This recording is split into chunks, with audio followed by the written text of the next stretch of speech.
Hello, my name is Kara Warburton. I'm a terminologist, which is basically someone who manages a form of microcontent known as terminology. Today I'll present some views about microcontent that are influenced by linguistics, which is the science of language. I think this kind of academic view of microcontent is actually applicable to business interests for managing content generally. Now, this particular video is the first of a 4-part series that covers this topic. So please join me for the 3 other parts when you are finished viewing this one. They're all quite short. Let's start with a general definition of content management, or CM for short. Content management is the administration of digital content throughout its life cycle, from creation to permanent storage or deletion. Global content management is additionally concerned with translation and localization. Okay, so what are the types of activities involved in content management? Here we see a breakdown of those activities. First, we create the content. Then it's edited for clarity and accuracy according to grammar and rules of style, which are meant to boost marketing and which are often found in a corporate style guide. There are also standards and best practices for creating certain types of content, produced by organizations such as the International Organization for Standardization, or ISO. Today, content is digital, so in order to enhance our ability to manage the content and optimize it for search, we need to add some metadata.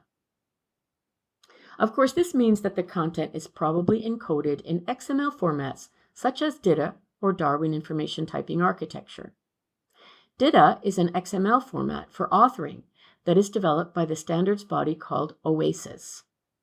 If we are a global organization, then the content needs to be translated and localized to the target markets. But this means that the original content should be internationalized so that it can be translated more easily. To translate the content, we use other XML formats such as XLIF and TMX, or Translation Memory Exchange.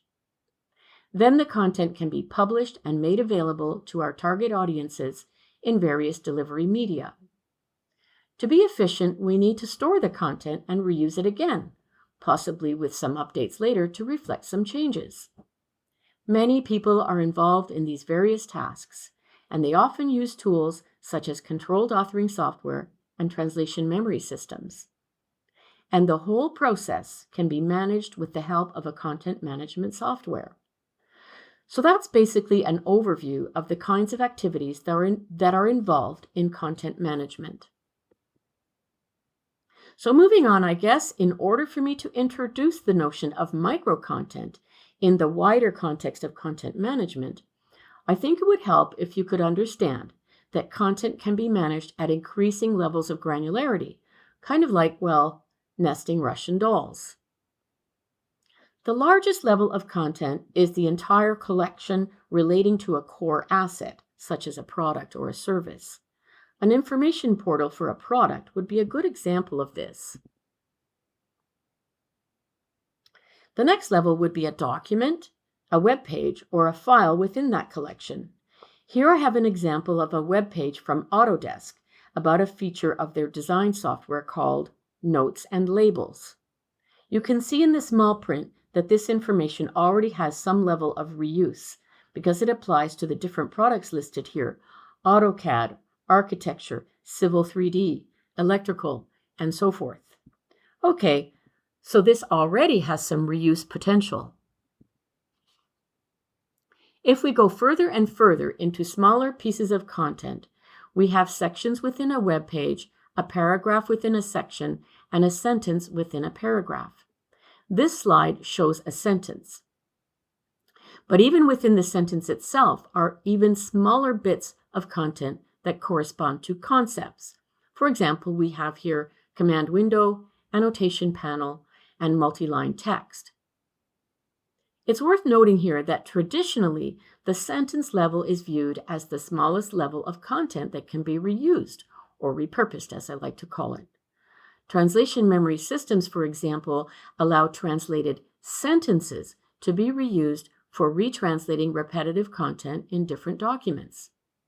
But one of the key messages of this presentation is that these smaller bits you see on the screen, command window, annotation panel, multi-line text, which refer to concepts, those smaller bits are also reusable.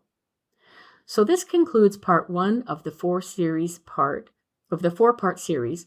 Please view part 2 now, and thank you very much for watching.